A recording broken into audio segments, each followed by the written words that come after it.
Welcome back to the channel, guys. I hope you're having a great evening. So, we want to review the second episode of Dune Prophecy entitled Two Wolves, right?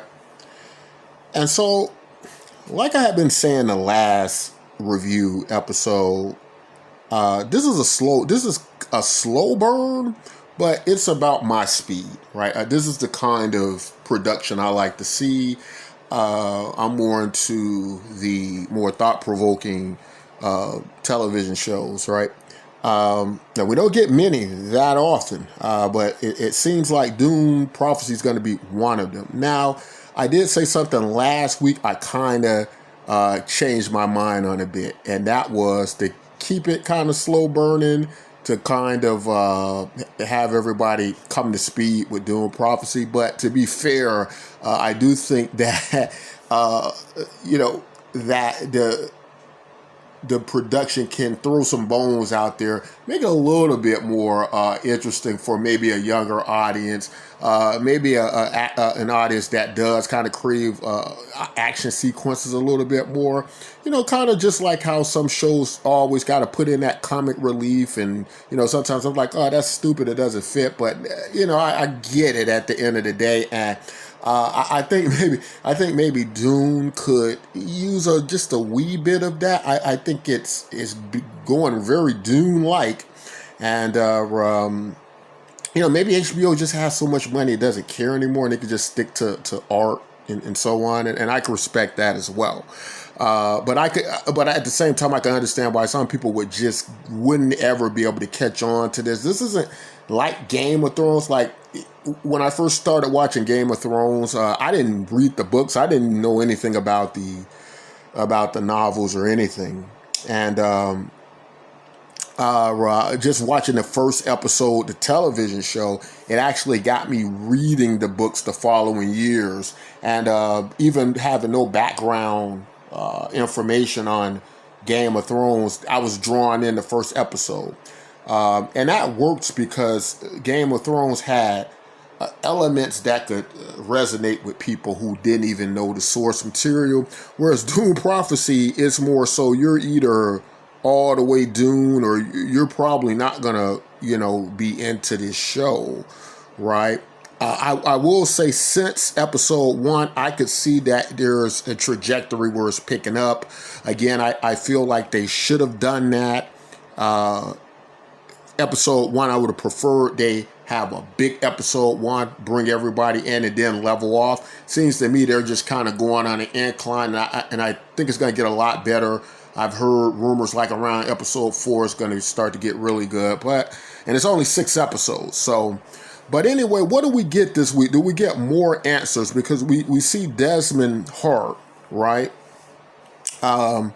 Who's of course the mysterious, most interesting character, I think, from the series, who's basically able to kind of telekinetically execute these people. He does it with the Duke Richet's son, and he does it looks like with one of the Bene Gesserits, right, back on their home planet.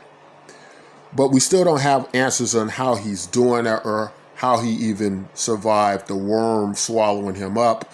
A lot of rumors are that he may be a clone engineered by the Tleilaxu, or what they might term a Gola.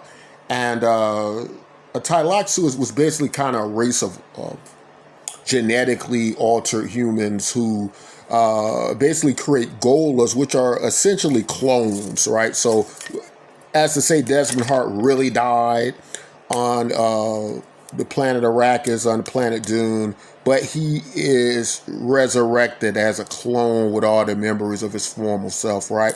So he didn't stay in that prison long. He was very clever. He didn't put up much of a fight when he emerged in the prison, and so it led us to believe he knew something was going to happen. And of course, we get to see the Empress, who's very anti-Bene Gesserit. She kind of wants the Imperium to be outside the Bene Gesserit control. The Emperor kind of follows her lead. You can kind of tell she's running the show.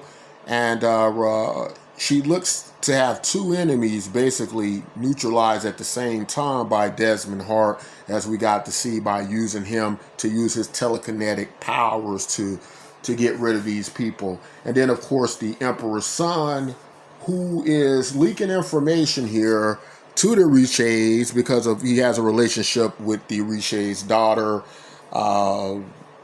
Lady Riche's, and they're in a very Dune-like political fashion, trying to get information from one another, but leaking each other's information as it becomes available. So that's the part of political intrigue, and I just thought that the storyline this week was very, very good. Also, we got to see, let's take a look at the Bene Gesserit. We get to see a kind of water of life scenario, right? Of course, that's the water of life, what we got to see in the Dune movies, which allows them to connect with their ancestors and all their memories and knowledge, right? And so, but if you don't change the water, so to speak, as they use in the Dune vernacular, you may not survive. You probably will die. And it seems like this is what happens to this Bene Gesserit in training, right? And I can't recall her name, but hopefully I'll get better with the names as we go forward. I don't even know if she's part of the books or not, done by Brian Herbert, but the son of the original author.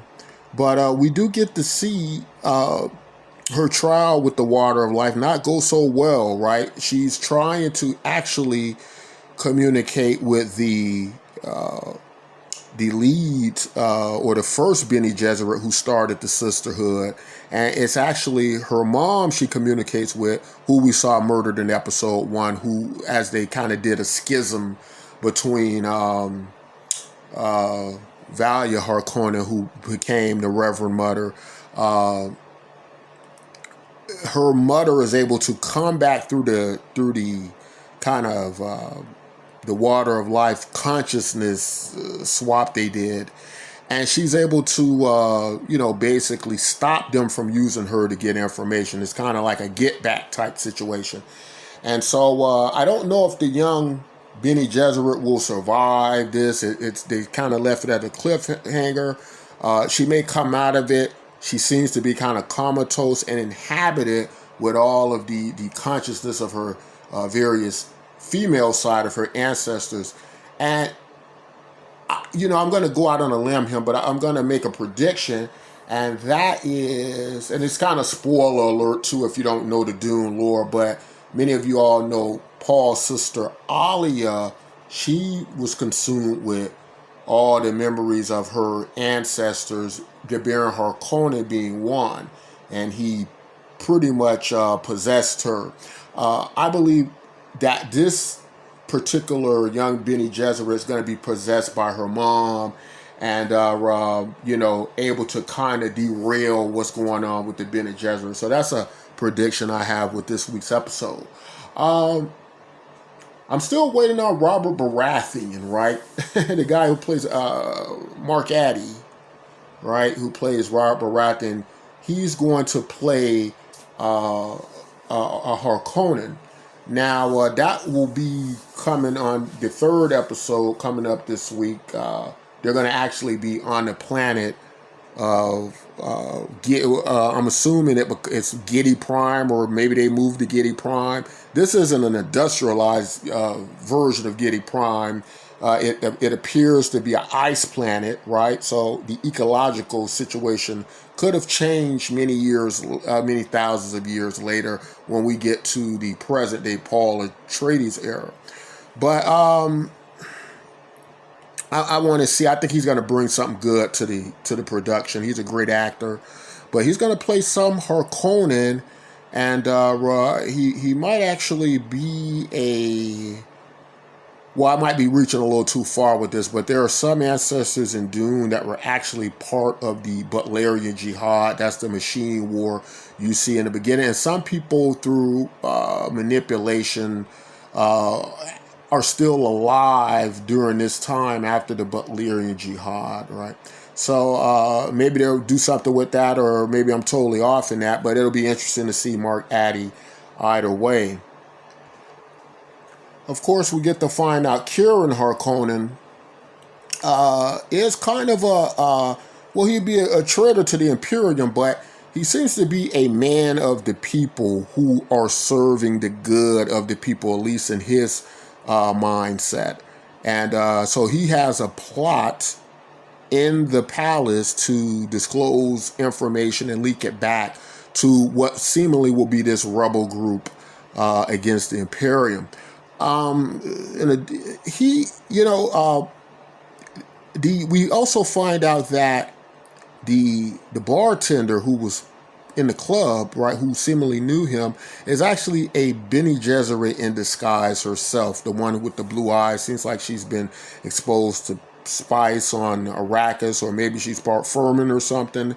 But she is basically a Bene Gesserit. So all of these characters now have their own individual plots. Kieran Atreides being the sword master to the palace and having this relationship on an intimate level with the princess Inez, her being on edge with losing someone like her mom, the Bene Gesserit who trained her.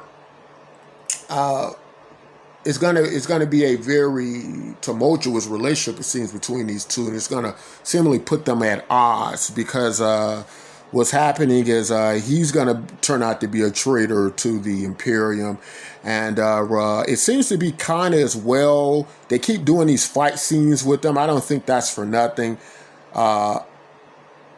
It seems like this is going to be a kind of Darth Vader versus Obi-Wan type situation. Anakin versus Obi-Wan, where they're going to fight each other. And my prediction is she's going to use her weirding ways or Bene Gesserit abilities to enhance herself to stand against Kieran Atreides. I don't know if he's part of the books or not, but I don't think things are going to end well for him, but he's basically a spy inside the palace, and interesting. It's kind of, he's kind of outside the Atreides code, so to speak, because my understanding with the Atreides was that to history they're seen as noble and good, although they may be as politically scheming as everyone else, right? Just a little bit more skilled with it.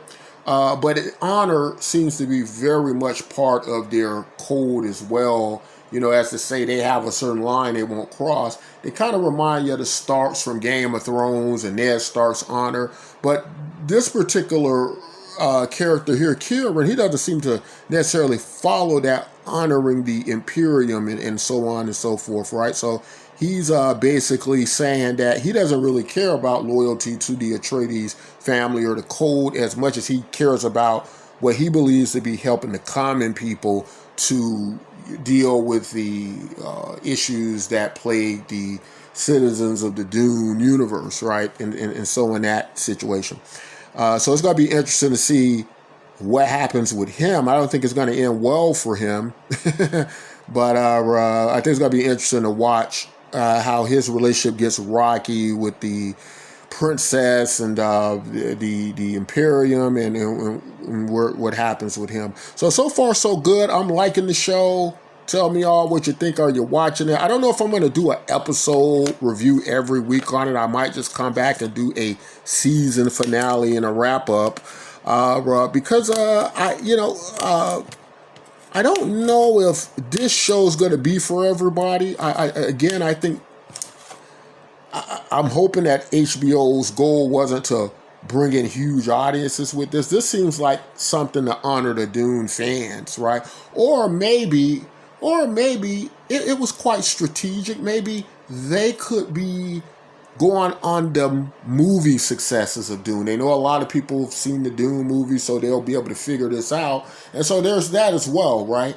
And so it could just end up being a good play overall for HBO, right? Because they're going to soon come out with that third Dune movie, God Messiah, right? And I think that's going to be probably the best of the trilogy. And I think that's going to have a lot of people hyped about Dune, and they're going to be looking for more Dune. And, you'll probably be going to season 2 of Dune Prophecy by that time, and so on. So, looks good. I'm there with it. Again, they're building up slow. They're building the momentum up slow. I wish they hadn't done it that way. I would have preferred a huge start and then a gradual, a leveling off, and then final episode, boom.